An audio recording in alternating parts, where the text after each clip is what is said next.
This episode of Fragbox TV is brought to you by the world's most beautiful nano reef tanks. Start your reefing adventure at reefcasa.com. What is going on, my reefing fam? March here. This is Fragbox TV, and this is our YouTube channel. Welcome back. Our TV of Fragbox, our Fragbox TV. What do we do here in the shop in Toronto? We cover everything to do with these beautiful, magical, mystical, all the words you can think of to describe these saltwater aquariums. And today I need to do some trimming over here on our Pico tank. Pico, P-I-C-O, Reef Casa Pico tank. It is the smallest tank here in the shop. It's only 6 gallons, but look how much is going on. It's actually doing really well, and it needs a haircut. It needs a trim. Stuff is really just growing out of control. It's our mantis shrimp tank, so if you look right here under the rock, hello, oh my god. What is this yellow shrimp? Oh, he is so cool, but he's hiding right now. He comes out when he's hungry. You know what? He's like, I think he has an internal clock because he comes out in the mornings and he comes out in the evenings. We just installed this new white back panel. Let me know what you guys think in the comment below. Trying something different. I don't understand why in saltwater everything is so dark. It's always like this. We just made this tank over here. It's a custom tank. Hey, if you're looking for one with an overflow, see black on the background. Red Sea Reefer over there. Fabio's t-shirt. What's up, Fabio? Fragmaster. Hard at work. Everything in the store is very dark. So I thought, let's try something different. We did white stand, white sand, white background. We even have this. I just don't have it on right now, which is a white filtration cover. And it covers the top. Okay, this tank, we haven't done a water change. I think it's coming up on 3 weeks now. 3 weeks, no water change. It's part of a new video series that we started to kind of see how far can we go in keeping this thing looking good and thriving without actually changing the water. So I just did a nitrate test over here with my preferred brand of nitrate test, which is Salifert. This guy's out of Holland. What up? Been making these for God knows how long. Look at that. Quite low. Very low. I actually wouldn't mind a little bit higher than that. This is probably about 5 ppm. Again, 3 weeks, no water change. One little fishy, if he's still alive. He's actually been quite clever. The mantis shrimp has not been able to catch him. I have this on the floor because I'm about to put my hands in. So if you have this tank, check this out. This is the new Reef Casa. We call it the floor saver. If you got hardwood floors, it doesn't play nicely with saltwater. So you can find that on our site. And I'm going to go ahead and show you how we turn off the flow to this cool little tank here. Aha! Reef Casa power bar. So we want to kill the auto top off. So just press that. And it shows you with these kind of cool little blue indication lights. So I know which ones are on, which ones are off. And then I've gone ahead and made cute little icons on the bottom there. And we want to turn off the pump so that I can really work on the tank. Now, I don't know how long we're going to go without a water change. Like I said, it's been 3 weeks and stuff is looking really, really good so far. All the levels are still in check. So our alkalinity, calcium, magnesium are still unaffected. They're right where we want them. And I guess that is because we don't have too many LPS corals in here. We have this Alveopora, Goniopora combo over to the right. So a little acan, but he's getting quite shaded under there in the center of your screen. We have a couple mushroom corals, which are soft corals, so these really aren't going to suck up any sort of calcium out of the water. And we have a nice collection, right there in the middle, of 5 different mushrooms. We have and one more little flower pot, some zinnia, some green nephthia, blue pineapple tree coral, some green star polyps. If I show you from the top, we have some zoanthids growing kind of right in the middle of the rock, a combination of Sunny D mixed with some butt munchers, and then the macroalgae has really just taken off. Our dragon's breath, dragon's tongue, I believe this is not the feather caulerpa, this is the blade caulerpa, and some dragon's nest, all the different dragons, but it creates this really cool sort of jungle-like feel, and that's what I was going after. I wanted the shrimp in the tank to be like the jungle, the monster living in the jungle. In terms of maintenance, all we've been doing so far is twice a week. Look how dirty this is. We probably skipped this week. There's nothing in the back other than the Reef Casa bacteria blocks, which just give us a lot more surface area for growing beneficial bacteria. This gets dirty as heck, and it's this simple as taking it out, garbage, and we pop in the next one. I'm going to leave the carbon that's in there because it's good for probably another week. We just go ahead and put a nice new clean piece of filter floss, and that's it. That's all we're doing. Look, I can show you in the back. There's a heater. We don't even have a skimmer. There is an auto top off for evaporation, so that just keeps our water level in check. And that is being fed by, again, you guessed it, the Reef Casa 5-gallon ATO reservoir that's hiding there underneath the stand. So in terms of maintenance, this is probably the lowest maintenance, easy sort of tank here in the shop. We're basically doing nothing but enjoying, but watching. There's the fish. We have a striped damsel, and oh, he's gone. He's a little camera shy. We had two. I was a little bit naive. I thought that they could get along with the mantis shrimp. One day morning we came in and we were short one fish. Oh, there he is. That's him. But this one seems pretty clever. Oh, that's a nice shot. And we have the mantis right there in the back watching him, wishing that he could catch him or eat him. But he's been unable to. And this has been, I think we're coming up on like 3 months of having this fish. I don't know if he's lonely. I'm thinking about adding a friend, but I really don't want the shrimp to be able to grab and snack on another one. Okay, in order to do some trimming, I'm gonna grab some scissors. And I like to use this. This is a product we don't make, but we do sell here in the store. You can find it on our site. If you're in Canada, go to Fragbox. If you're international, go to reefcasa.ca, and you can find this really handy. It's just to like hold stuff on the edge as you're working. If you're feeding your corals, maybe you're feeding them some coral curry. What do you guys think about our new sticker? Check it out. Oh, if the camera would just focus. Nice, eh? We have little feeding kits coming soon too. So I find like a lot of the coral foods on the market, they just give you the food and then they're like, good luck. What I want to do is create a really sexy little feeding kit. So it's going to come with the food. It's going to come with a custom carry case like our Reef Casa bamboo box. It's going to come with appropriate size pipettes. It's going to come with a mixer, and it's also going to come with like a little jar. So it's everything you need along with instructions to properly feed your corals. So you should look out for that. It's going to come soon. And I'm all about keeping things neat and tidy. You know, in the store there's so many of us and so many things, so if you open any of the drawers you'll notice that everything has a spot. It's easy for the staff to find stuff, so that OCD side of me is kind of coming out in the products that we designed for this tank here. Okay, let me grab some scissors. We're going to need those, and I like to use this too, which is just a little jug just to kind of hold stuff as I'm trimming. These I can't take credit for. These came from a little store here in Canada called Dollarama, and I usually just set one up right there.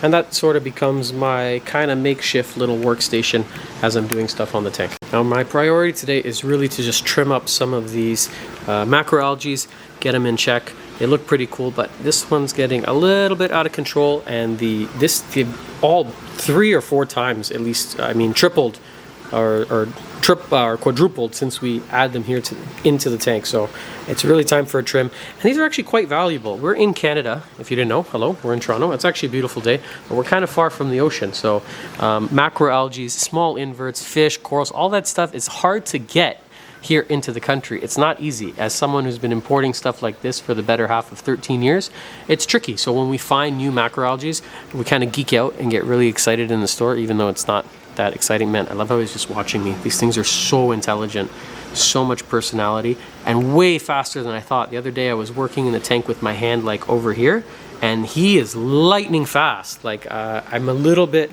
nervous, and I'm also a little bit curious to what his punch feels like. If you don't know about mantis shrimp, I would definitely go on YouTube and do a little bit of research. They're quite fascinating, the way they hunt, the way they can move their claws at lightning speed. People say that they can break the glass. I'm gonna say no. I've seen him strike the glass. This Twinkie has gone mad before, and he's full on hit the glass. So at least on our tanks, he's not gonna break the glass. Maybe if he was a full-grown 12-inch one, I could see it, but even then, you know what? I'm not sure. I'm not sure if it could actually break the glass on a tank that big. But don't take my word for it. It might be able to happen. So, as you notice, the camera may have got very steady, which you guys are probably not used to on the channel. And I'm just going to start with the dragon's nest because it's just overtaking the zoas up top here and the xenia. Oh, I didn't even notice there's a little Duncan coral hiding in the back. There's so much going on in these 6 gallons of water, and there's really nowhere. Okay, let me just snip that. It's not like, it looks so cool. Like, we wouldn't find this in the ocean. Like, so many corals on one little itty bitty rock island. I think that's why it looks so neat. And a lot of them are from all over the place. So, you know, acans from Vietnam and Australian acans, alveoporas, and Duncan for sure, Australian. Some of them from Indonesia. The photosynthetic gorgonian I'm looking at is from Florida. So it's really just a collection of corals from like all over the world. and it comes out pretty cool. It makes this kind of collage of different colors. This is probably the most macroalgae I've ever put in a display tank, so I don't know if this would work in like the 90-gallon tank that's behind me, just because I think the tangs would really like to munch on it. This piece of codium down here on the bottom right, you see me fiddling with, I just can't get this thing to stick to a rock. No matter what I do, it just keeps coming off. I don't know if it's Mr. Twinkie or if it's some of the crabs that are in the tank. Actually, there are no crabs. I've taken them all out, or Twinkie has eaten them, but oh, there it goes. I don't think it's the nefarious nose, but I'm going to try probably now for the third or fourth time to just glue this sucker down and hope that he stays. I might have been just doing a bad job gluing, and I should try using some elastic band instead. No, I think I'm going to try the glue. And you know that old saying, 4 times is a charm. I think it was the hermits, actually. I think they were taking a liking to it. And this is a really cool piece of algae we don't see too often, codium. And this is, like I said, probably the most algae I've ever kept in a tank, in a display outside of a refugium. Twinkie, don't touch my finger, you're making me nervous. Why? I'm just becoming more and more interested in them as time goes on. And I'm seeing how truly beneficial they can be in a tank like this. I do want to set up a fuge in the back to further the nitrogen, or nutrient export rather, out of this tank. And we have a really cool LED light that we're going to be able to do that with. Man, this is just, I don't know if I can even salvage it as I'm cutting it. It's all intertwined in the rock, but it's coming off easy. So I wouldn't consider this like invasive if you ever thought about using it. It just adds a lot of nice green, inexpensive height to your tank. So instead of using a coral to get a green color, look, you can use some of this Caulerpa. And it does have the added benefit of sucking up a lot of nitrates and a ton of phosphates, so it's keeping the tank clean. And anytime we're growing desirable algae like this, it's going to inhibit the growth of shitty algae. Okay, what do I mean by shitty algae? I mean algae we don't want, so like bubble algae, hair algae, what are the kind of algae? What are the kind of algae I put? Binos. Sometimes I wish that on these videos it would be like a two-way live stream where I could ask questions and then you guys could answer wherever you are watching from. Maybe comment below if you're watching this far. You're obviously interested, and maybe you find these videos relaxing. Okay. I think a little bit more. I don't want to change too much of the actual shape and the structure of it. I kind of like how bushy they're getting, but it's just, it needs a trim, especially if it's starting to, like, I can see on this one side here, the Duncan is trying to kind of like eat this dragon's nest, like it's getting in its way. Maybe it thinks it's like a food or something. So I really got to give it a proper trim. And then I guess you can go back in and do this again in the future. I think I want some more coral though. I think we've gone maybe a little too crazy with the macro. We did have an anemone, which I'm usually not the biggest fan of just because of the way they go wherever the heck they want. I kind of like it when I tell corals where they're going to go, not when they tell me where they're going to go. Oh, that's a nice chunk. Look at that. Beautiful piece of dragon's breath. Yes, this one is the breath. And you can see now on the site, we've started offering them mounted. So we used to sell them loose and you glue them down, but if you want them mounted to a piece of rock, that's something new that we offer. I find it just makes it easier for you to find placement. If they're mounted already, you take it home and it's already on the rock, as it says in the name, mounted pieces rather than just loose, free-floating algae, and then you're kind of stuck trying to figure out how to do it. I think I might just leave the dragons. Keep getting stuck with the names. This is the tongue. I think I'm going to leave it as it is, because it's not growing as fast as the other ones. Not like the breath. I think I might take one more little chunk off of this.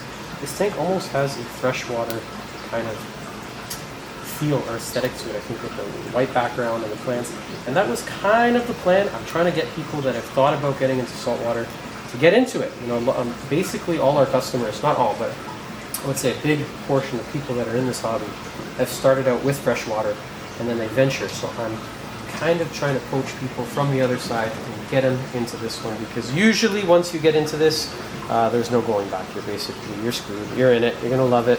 Very rare that I see someone get into this hobby and go, man, you know what, I didn't like it, I'm going to go back to cichlids. You end up keeping either both, you keep fresh and salt, or you inevitably get rid of the fresh and you just go full-blown psycho like I do, and then you are all salt. I think that looks pretty cool. I haven't changed too much of the shape, but I can see here, look how much I've taken out of the tank actually. Look at that, big old bucket of algae. So I'm going to save it. many people would just throw it away. I feel bad doing that, even with corals. Like, I just cut them and then try and save as much as I can. But we have customers, they throw away green star polyps, they throw away xenia, they throw away whatever they cut. And I used to say, like, what are you doing? Don't you feel bad? And I had a customer said, when you cut your grass, do you feel bad? Do you go pick up all the grass clippings off the floor? And I'm like, oh, good point. You know, for some people, some of these corals just grow really, really well, to the point of almost like an annoyance or an invasive sort of species. But I think that's it. The tank's doing really good. Let's check up, I guess, in 2 or 3 more weeks, see how it's still doing, and see how far away we can get without water changing. I was inspired by Danny. If you don't know him, Danny's Aquarium, one of the biggest YouTube channels for reef keeping. He's out in Netherlands, and had the pleasure of visiting him, and he's going on 3 years, I think. So it can be done. It just needs a little bit, maybe more time and attention, or maybe less, who knows? Maybe it needs less time, less attention. You know, one of the worst things for the aquarium really is the hobbyist. And sometimes when you just keep your hands out, they can thrive. And I realized I just had my hands in, I'm touching it, but it was time for a haircut. Anyways, I hope you enjoyed this, and I hope you see you guys back here on the next episode of Fragbox TV. Bye for now.